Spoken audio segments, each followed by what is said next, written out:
कक्षा 10वीं से आज हम गणित में एक नया अध्याय शुरू करेंगे। अध्याय 3, एक चर का द्विघात समीकरण, जिसको हम वर्ग समीकरण के नाम से भी जानते हैं। तो आज हम इंट्रोडक्शन पार्ट में यह जानेंगे कि हम वर्ग समीकरण, एक चर हो और द्विघात समीकरण किसको कहेंगे, इसके बारे में जानेंगे। तो चलिए शुरू करते हैं यह वीडियो।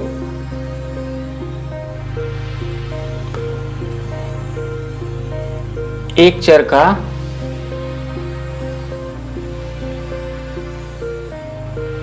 द्विघात समीकरण, जिसको हम जानेंगे वर्ग समीकरण के नाम से भी जानेंगे, वर्ग समीकरण, है ना। अब यहाँ पे देखिए, एक चर मतलब होगा, आपको बताएं, चर मतलब x, y से लेकर z तक होते हैं, वो चर होगा। और अचर कहेंगे अचर मतलब हो जाएगा जो नंबर होते हैं, है ना, जो नंबर होते हैं एक से लेकर अनंत तक के जो नंबर होते हैं, इसको हम जानेंगे a, b, c। इस रूप में हम इसको अचर के रूप में लिखेंगे। अब इसमें से एक चर कहा जा रहा है। एक चर मतलब आपको यहाँ पे समझ में आया होगा कि इसमें से या तो ये हो सकता है, या y हो सकता है, या z हो सकता है ना। कुछ भी हमें चर के रूप में मिलेंगे, एक ही चर होना चाहिए, ठीक है। अब यहाँ पे द्विघात मतलब आपको समझ में आएगा। द्विघात का मतलब क्या होगा? द्विघात अर्थात हम वर्ग कहेंगे, है ना। द्विघात मतलब जिसकी घात 2 हो, जिसकी घात 2 हो, जिसकी घात 2 हो, ठीक है। अब यहाँ पे जिसकी घात 2 हो मतलब एक चर का द्विघात, मतलब इस चर का घात 2 हो, क्या होना चाहिए? चर की घात 2 मतलब x का घात 2 के रूप में होगा, y का घात 2 के रूप में होगा, z का घात 2 के रूप में, ऐसा हमें मिल सकते हैं आगे। तो यह वर्ग, और हमारा जो चर होगा वह एक ही चर होना चाहिए, और यहाँ पे जो अचर होंगे उसके गुणांक के रूप में होंगे।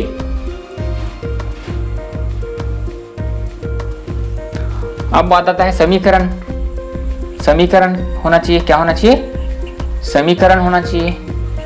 एक चर हो गया, अचर हो गया, और द्विघात मतलब समझ में आ गया। अब समीकरण होना चाहिए। समीकरण अर्थात बराबर का चिन्ह है, बराबर का चिन्ह होना चाहिए बीच में, ठीक है। बराबर का चिन्ह होना चाहिए, बराबर का चिन्ह होना चाहिए, ठीक है। तो चलिए, हम एक चर का द्विघात समीकरण हम कक्षा 9वीं में पढ़ के आए हैं, बहुपद के नाम से जानते थे। जैसे हम एक चर के रूप में लिखे हैं x का घात 2 धन 3x धन 4 बराबर, यहाँ पे जिसको हम देखिए बराबर भी डालते हैं, ये देखिए बहुपद हो गया। हम कक्षा 9वीं में बताए हैं कि यह बहुपद होता है। अब इसके राइट हैंड साइड में इज इक्वल टू करके मैं 0 लिख दूं, तो ये बहुपद किस रूप में बदल जाएगा? समीकरण में बदल जाएगा। जैसे हम समीकरण का मतलब होना चाहिए बीच में बराबर का चिन्ह होना चाहिए। अब देखिए, एक चर दिख रहा है, x एक ही चर दिख रहा है, और उस चर में एक घात क्या होना चाहिए? वर्ग होना चाहिए, इस रूप में होना चाहिए, वो भी दिख रहा है, और ये समीकरण भी दिख रहा है। तो हमें ध्यान ये रखना है कि वर्ग समीकरण अर्थात एक चर का द्विघात समीकरण जिसमें बराबर चिन्ह भी होना चाहिए, उसको हम वर्ग समीकरण या एक चर का द्विघात समीकरण कहते हैं। अब हम किसको एक चर का द्विघात समीकरण नहीं कहेंगे, आइए जानते हैं एक एग्जांपल। x का घात 3 धन 2x धन 5 बराबर 0, ये वर्ग समीकरण या एक चर का द्विघात समीकरण नहीं है, क्योंकि घात 3 दिख रहा है। दूसरा, x की घात 2 धन 2 वर्गमूल x धन 6 बराबर 0, ये भी द्विघात समीकरण नहीं है। क्यों? क्योंकि देखिए यहाँ पे वर्गमूल में आ गया है कौन? चर राशि। तीसरा, x का घात 2 धन y के घात 2 धन, तो ये भी एक वर्ग समीकरण या एक चर का द्विघात समीकरण नहीं है, क्योंकि यहाँ पे 2 चर दिखाई दे रहे हैं। चौथा, y की घात 1/3 धन y ऋण 9 बराबर 0, ये भी एक चर का द्विघात समीकरण नहीं है, क्योंकि इसकी जो घात है परिमेय संख्या है, चर की घात। तो हम इन पार्ट आपको जहां भी दिखाई दे तो डायरेक्ट हम उसको यह नहीं कह सकते कि वर्ग समीकरण डायरेक्ट नहीं है, हम लिख सकते हैं। तो चलिए हम अब समझ गए हैं वर्ग समीकरण किसको कहेंगे और वर्ग समीकरण किसको नहीं कहेंगे। तो चलिए अब जानते हैं कि जब हम यहाँ तक पहुँच गए हैं तो किसी भी कंडीशन में हम इसको सारांश रूप में निकाल रहे हैं तो हमें यह पता चल रहा है कि इसका भी कोई मानक रूप होना चाहिए। किसका? एक चर का द्विघात समीकरण एक क्या होना चाहिए? मानक रूप कहने का मतलब स्टैंडर्ड वैल्यू होना चाहिए। उसी के माध्यम से बाकी सारे प्रश्न आपसे बनेगा, उसी के माध्यम से। तो हम यहाँ पे कह सकते हैं एक चर का द्विघात समीकरण, जिसको हम क्या कहते हैं? जिसको हम वर्ग समीकरण भी कहते हैं, का मानक रूप होना चाहिए। का मानक रूप होना चाहिए, मानक रूप होना चाहिए। तो एक चर का द्विघात समीकरण जिसको हम वर्ग समीकरण कहते हैं, उसका मानक रूप क्या है? इसी से सारे आपके जो प्रश्न रहते हैं वो बना हुआ है। क्या हो जाएगा? ax का घात 2 धन bx धन c बराबर 0 हो जाएगा। तो ये हमारा मानक रूप है। जब भी हम आपको कहेंगे कि उसका मानक रूप लिखिए, वर्ग समीकरण का मानक रूप क्या होता है, तो आपको यह याद होना चाहिए ax square plus bx plus c is equal to 0। इसी से हम तुलना करेंगे। तो यह कह सकते हैं ये क्या है? सूत्र है। आपको एक नंबर के में पूछा जा सकता है कि वर्ग समीकरण का मानक रूप क्या होता है।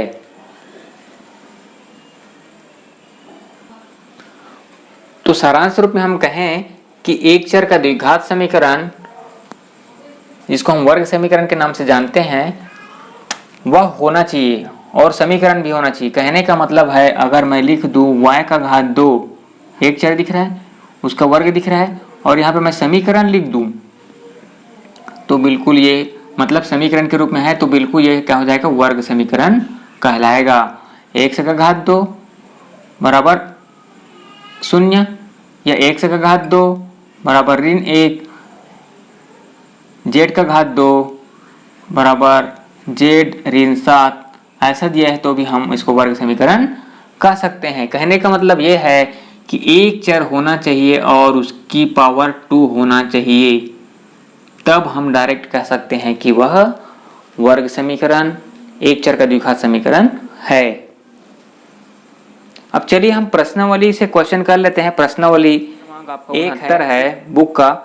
इसमें कहा गया है कि समीकरण निम्नलिखित में से वर्ग समीकरण को चुनना है, वर्ग समीकरण को चुनना है। तो इसमें से इसके अलावा जो होगा वह वर्ग समीकरण होगा, और ये दिखाई दे रहे हैं, इस रूप में दिखाई दे रहे हैं, उसको हम वर्ग समीकरण नहीं कहेंगे। जैसे यहाँ पे दिया हुआ है,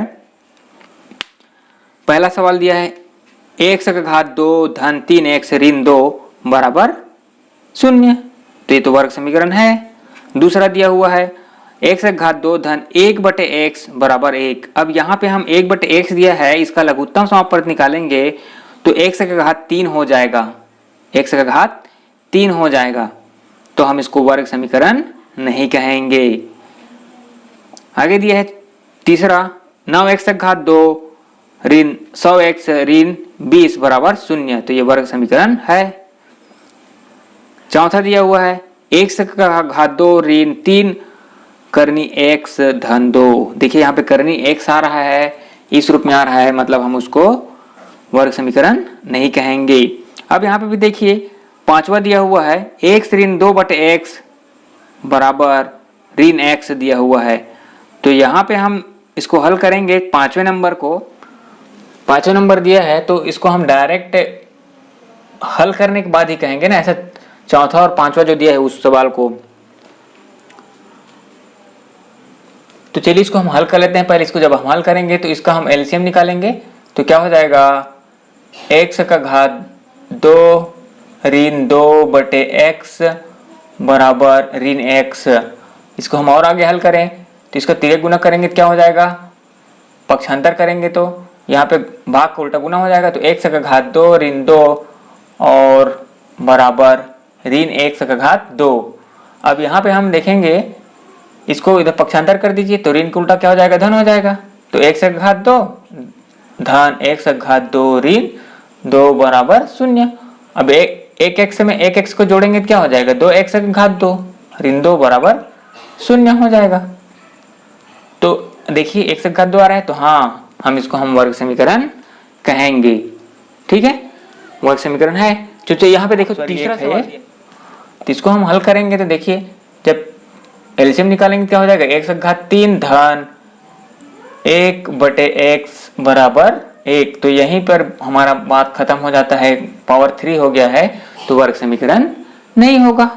ठीक है, छठवां देखिए वर्गमूल 5 दिया है, तो ध्यान देना यहाँ पे वर्गमूल 5 अर्थात उसके गुणांक में है, x में नहीं है ना। वर्गमूल 5 x का घात 2, x का घात 2 अलग है, ऋण 3x धन 1/2 बराबर 0। तो इसको हम वर्ग समीकरण कहेंगे। सातवां दिया हुआ है x का घात 2 ऋण 10x बराबर 0, यह भी वर्ग समीकरण है। आठवां देखिए x धन y बराबर 10, यहाँ पे 2 चर भी दिखाई दे रहे हैं और यहाँ पे चर की घात 2 भी नहीं दिखाई दे रहा है, तो यहाँ पे 2 फॉल्ट है, तो हम कह सकते हैं इसको वर्ग समीकरण नहीं है। 9 नंबर का दिया हुआ है, यहाँ पे एक ही चर दिया हुआ है और इसका घात 2 दिया ही नहीं है, तो हम इसको वर्ग समीकरण नहीं कहेंगे। अब यहाँ पे देखिए 10वां नंबर का दिया हुआ है, 10वां नंबर में इसको आपको सॉल्व करके देखना होगा, x गुना x ऋण 8 और बराबर 0। इसको कोष्टक को खोल दीजिए तो क्या हो जाएगा, x गुना x मतलब x का घात 2 ऋण 8x बराबर 0। तो ये वर्ग समीकरण है ना। तो ऐसा हम इसको वर्ग समीकरण कह सकते हैं। तो नेक्स्ट वीडियो में हम बात करेंगे द्विघात समीकरण के मूल क्या होते हैं।